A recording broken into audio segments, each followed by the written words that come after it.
Students, आज का topic है गॉस डाइवर्जेंस थ्योरम। गॉस का डाइवर्जेंस प्रमेय जो है वो हम देखेंगे। तो इसको समझने के लिए हम ऐसा मान लेते हैं कि एक बंद पृष्ठ है, क्लोज सरफेस है एस। ठीक है, किसके अंदर है वो क्लोज सरफेस? वेक्टर फील्ड है, सदिश क्षेत्र है, उसके अंदर एक बंद पृष्ठ है, क्लोज सरफेस है एस है। तो वेक्टर फील्ड है, उसको किससे बताया गया है? ए से बताया गया है। और वेक्टर फील्ड के अंदर क्या है? एक क्लोज्ड सरफेस है, बंद पृष्ठ है, जिसका वॉल्यूम क्या है? वी वॉल्यूम है ना। तो जो फ्लक्स उसमें से बाहर निकलेगा, उस जो बंद पृष्ठ है, क्लोज सरफेस एस है, उससे जो फ्लक्स बाहर निकलेगा वो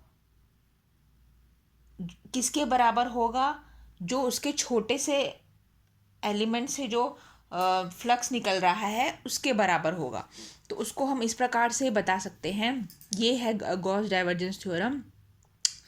तो एक वेक्टर फील्ड है ए, उसमें एक बंद पृष्ठ है जिसका सरफेस एस है। ठीक है, उसमें से जो टोटल सरफेस है उसमें से जो फ्लक्स निकल रहा है वो किसके बराबर होगा? उस सरफेस का जो छोटा सा एलिमेंट है, छोटे से जो वेक्टर एलिमेंट को है ना, क्षेत्रफल अल्पांश को हमने जो हाँ वेक्टर एलिमेंट है उसको हमने ए आई से बताया है। तो वो उसमें से जो फ्लक्स निकल रहा है वो किसके बराबर होगा? टोटल जो सरफेस से फ्लक्स निकल रहा है उसके बराबर होगा। और उसको हम इस इक्वेशंस के द्वारा बता सकते हैं। तो फ्लक्स हमें पता है। फ्लक्स को हम कैसे डिफाइन करते हैं कि जो एरिया होता है ना, उसके साथ डॉट प्रोडक्ट किया जाता है वेक्टर फील्ड का, तो है ना, और क्लोज इंटीग्रल किया जाता है। तो A dot D A is equal to, है ना, तो फ्लक्स इसके बराबर होगा, जो स्मॉल एलिमेंट होगा उस सरफेस का, उसमें से जो फ्लक्स निकल रहा है उसके सम के, उसके किसके बराबर होगा? उसके समेशन के बराबर होगा। उसको मैथमेटिकली ऐसे रिप्रेजेंट कर सकते हैं। अब इसमें हमने जो डाइवर्जेंस का थ्योरम देखा था, डाइवर्जेंस के थ्योरम के अनुसार, है ना, इसको हम कैसे लिख सकते हैं? तो जो ए आई डॉट डी ए आई है इज इक्वल टू, उसको हम इस प्रकार से किसके बराबर होगा? Del dot A I D V I इसके बराबर होगा, है ना। जो सरफेस वॉल्यूम एलिमेंट से जो फ्लक्स निकल रहा है उसकी इक्वेशंस को हम इस प्रकार से लिख सकते हैं। तो ये हो गई इक्वेशन नंबर 2, ये हो गई इक्वेशन नंबर 1। तो इक्वेशन 2 में जो ये है उसको हम यहाँ पर सब्स्टिट्यूट कर देंगे, जहाँ पर डी वी आई है, जो स्मॉल एलिमेंट है उसका वॉल्यूम है। तो इसको हम यहाँ सब्स्टिट्यूट कर देंगे। तो इक्वेशन 1 है, उसको इस प्रकार से लिख सकते हैं, close integral surface of S A dot D A is equal to summation del dot A I D V I, है ना। सो यहाँ पर ये किसको बताता है? ये सरफेस इंटीग्रल और वॉल्यूम इंटीग्रल के बीच में रिलेशन बताता है। तो गॉस डाइवर्जेंस थ्योरम है, उसका स्टेटमेंट इस प्रकार से हम उसको बता सकते हैं। The surface integral of A vector field over a closed surface is equal to the volume integral of the divergence, is equal to the volume integral of its divergence. तो surface integral of a vector field over a closed surface is equal to the volume integral of its divergence. This is known as Gauss divergence theorem. इसको हिंदी में इस प्रकार से लिख सकते हैं, किसी बंद पृष्ठ पर लिया गया किसी सदिश क्षेत्र का पृष्ठ समाकलन उसके डाइवर्जेंस के आयतन समाकलन के बराबर होता है। ये इसको इस प्रकार से भी बताया जा सकता है इक्वेशन नंबर 3 से। तो इसे क्या कहते हैं? गॉस का डाइवर्जेंस प्रमेय कहते हैं। इसकी बहुत सारी एप्लीकेशंस हैं, है ना। सो दूसरा है गॉस का इन्वर्स स्क्वायर लॉ। गॉस का इन्वर्स स्क्वायर लॉ क्या होता है वो हम देखेंगे। तो इसमें हम ऐसा मान लेते हैं कि एक जो है पॉइंट चार्ज है क्यू, एक पॉइंट चार्ज है क्यू, है ना। तो पॉजिटिव यहाँ पर चार्ज लिया है, वो किस पे रखा है? किसी पॉइंट पे रखा है, इसको हमने ओ नाम दे दिया है। और वो जो ओ पॉइंट है वो किसके अंदर बंद है? किसके अंदर? एक इमेजिनरी, एक काल्पनिक बंद पृष्ठ के अंदर, जिसका सरफेस एस है उसके अंदर वो बंद है। और और ये जो पूरा सरफेस है इसको हम छोटे छोटे जो एलिमेंट्स है उसमें हम इसको क्या कर सकते हैं, डिवाइड कर सकते हैं। और ये जो एरिया एलिमेंट है इसका सरफेस क्या है, ds इसमें मान लेते हैं, है ना। तो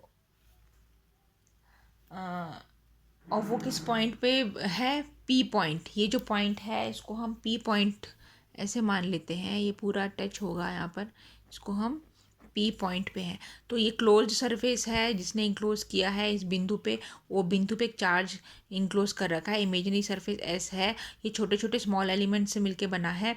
और है ना, ऐसा मान लेते हैं पी पॉइंट पे एक छोटा सा एलिमेंट है ds, जो कितनी डिस्टेंस पे है, r डिस्टेंस पे है इस चार्ज से, है ना, r डिस्टेंस पे है। और क्या बना रहा है, इस पॉइंट से क्या बना रहा है, सॉलिड एंगल बना रहा है।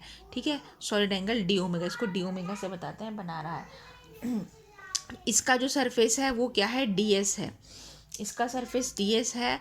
और फील्ड इसमें हम मान लेते हैं कि इलेक्ट्रिक फील्ड है। तो सरफेस ds है तो उसकी डायरेक्शन बाहर की तरफ ऐसे है, और फील्ड है वो क्या है, E है।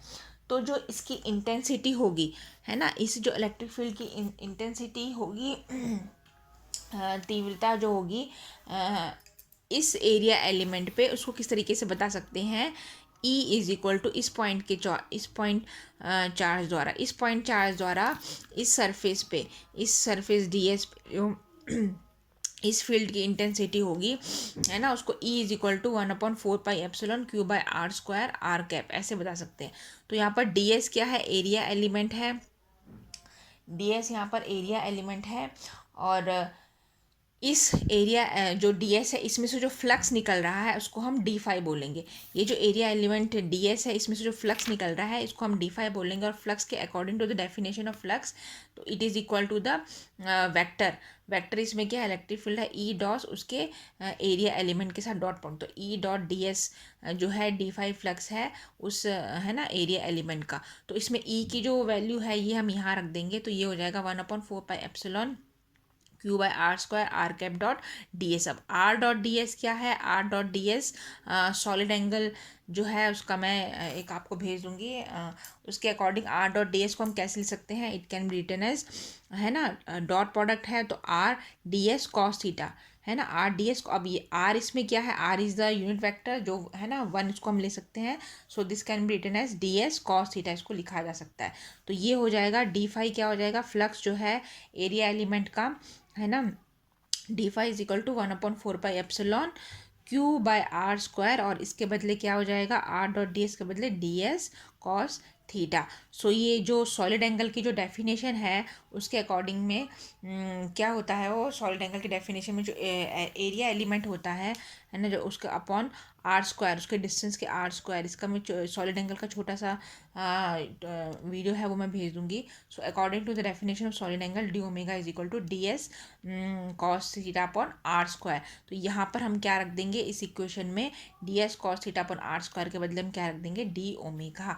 सो flux d5 can be written as d5 is equal to q/4πε D omega. अब ये तो था स्मॉल एलिमेंट के लिए। इसी तरीके से सरफेस एलिमेंट के लिए लेना हो तो हमें क्या करना पड़ेगा, इसका पूरा इंटीग्रेशन करना पड़ेगा। सो जो इमेजिनरी सरफेस हमने यहाँ पर कंसिडर किया है, जिस एक है ना जो चार्ज है ओ पॉइंट पे, तो उस पे जो फ्लक्स है 5 को हम लेंगे। So enclose integral of S q/4πε/d5 इस प्रकार से होगा। तो इसमें q कांस्टेंट है, 4πε जो कांस्टेंट टर्म है उसको हम बाहर ले लेंगे, तो ये ऐसा हो जाएगा q/4πε, है ना, D omega. So here D omega क्या है, D omega is nothing but the 4π यानी डी ओमेगा सॉलिड एंगल। तो solid angle formed by close surface कोई भी पॉइंट पे, है ना, inside it is equal to किसके बराबर होता है, 4π के बराबर होता है। तो यहाँ पर हमने 4π लिया है। So this can be written as q is equal phi is equal to q upon epsilon. तो ये क्या है, Gauss law from inverse square law, यानी व्युत्क्रम वर्ण के नियम से गॉस के नियम की व्युत्पत्ति क्या हो जाती है, फ्लक्स फाई कैसे बताया जा सकता है इनवर्स लॉ के हिसाब से, phi is equal to q upon epsilon. इसका स्टेटमेंट है वो हम देख लेते हैं। स्टेटमेंट दोनों में दिया गया है, हिंदी और इंग्लिश में। तो स्टेटमेंट क्या है, किसी विद्युत क्षेत्र में स्थिति बंद पृष्ठ से निर्गत कुल विद्युत फ्लक्स इससे परिबद्ध आवेश के 1/ε गुना के बराबर होता है। इसे गॉस का नियम कहते हैं।